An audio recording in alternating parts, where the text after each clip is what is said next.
Hi there, lovelies. Welcome to Hello, It's Better to Talk. We're going to be talking today about a particularly tricky subject, which is when a parent seems to prefer your sibling to you. And why does that happen? So it's sometimes that they seem to get the better presents, or they smile more at the sibling, or you're left being the one who's the responsible one, picking up the pieces, whilst they live this rather charmed life and can't do anything wrong. So why is it that that happens? And what can we do about it? And I'm going to be giving you a top tip on living a more joyful life at the end. So stick with us, press that subscribe button so that you'll be notified in future, and let's look at this when a parent prefers the other one, because it's not fair.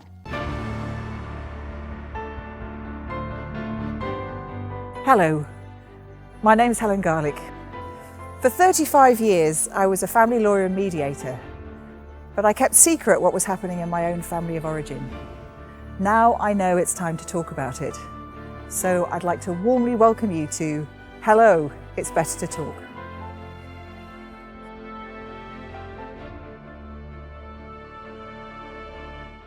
Okay, so this subject is linked to narcissism to an extent, because very often if you have a narcissistic parent, and I'm using that as a lens for looking through your parent's behaviour, somebody who is focused very much on themselves, rather self-absorbed, has to do everything right for themselves, likes the status, likes being seen to be the kind of great one out in the world at the expense of often their children, then there's a legacy of that for the children themselves. So one ends up being the golden child, and the other one is sometimes called the scapegoat. Now, I know that in my family, my brother was the golden child. He was younger than me.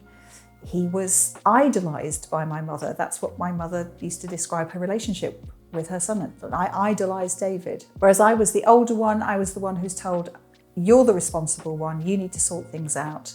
And I felt like I was responsible for everything. I was responsible for, whether or not David ate, looking after him sometimes. If my parents were having a quarrel, it was my job to come and kind of try and sort it out. There were lots of things I felt responsible for, and it really didn't seem fair. It's like, how can my brother just glide through life in this way? So if we ever did anything wrong as kids, then my parents would come in, and it would always be assumed that I was the one that had done something wrong. Is this familiar to you? Because it does feel like there's a whole way of being when you're the scapegoat, the responsible one, where everything is your fault. You don't get the better presents. You don't hear them talking about you. You don't see them smiling so much about you. So what can we do about that? I think first of all, it's helpful to look at what it's like from our parents' perspective. How were they raised? Because very often when you're looking at somebody, it's really useful to hop up to the next generation and see how they were brought up. Nowadays, I can see that for both of my parents, they were also raised in a family where there was a favoured child and a less favoured child. So for my mum, she was brought up in a family where she thought she was going to be the only one for the first 7 years. And in fact, she was told she was going to be the only one for the first 7 years. So when her little sister, Judy, came along later on, it was a massive shock to her. And she always used to say that she was devastated when her sister came along. She never actually got over something that happened when she was 7. And Judy was the giggly one, the one that everybody loved to have around, the happy one. So my mother was always in the background and felt that she was not the favoured one. It was the opposite for my dad, because he was the younger one, as it happened. But he was the one that my grandmother adored. He was the one that she would talk about how she used to dress him up as a little peach suit when he was a baby. And Geoffrey could do no wrong, whereas his older brother, Jimmy, was kind of ignored, even though he was possibly one of the kindest and funniest guys I ever knew. Jimmy was a lovely man. So both of my parents were brought up in a situation where you had kind of one golden child and one who was left out in the shade. So I think that for many people, what we we do the best we can. And we do the best we can depending on our history, what's happened to us, and our intentions. And it's only really nowadays that we talk about narcissism and the golden child and the scapegoat. And so there's more of an awareness about it. So one of the things that we can do is ask our parents whether they feel that they are favouring our sibling to us.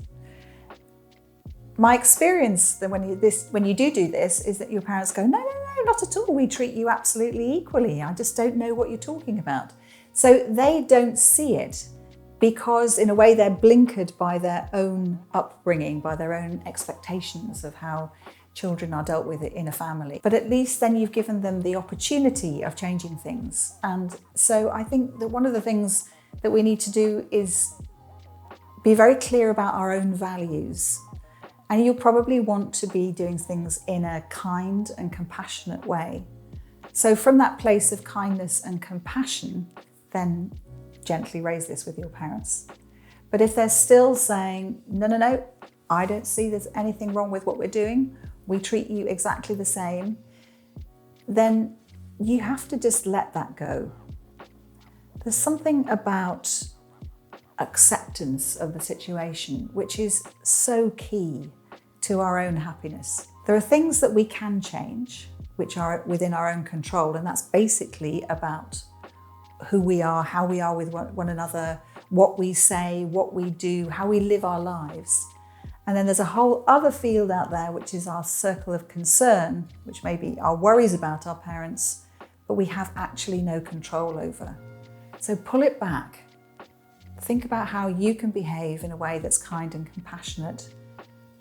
And if your parents can't change, best thing to do is to accept it, to let it go, and then maybe do something better with your own children, if you have them. So acceptance is really the key to all of this, and letting things go. There's that famous line by Philip Larkin about how your parents F up your life, and that's so true, if we let them. But we can also let it go, take back control of how we live our lives, and do that with joy. Thank you so much for watching, and I look forward to seeing you next week at 12 noon on Wednesday for Hello, It's Better to Talk.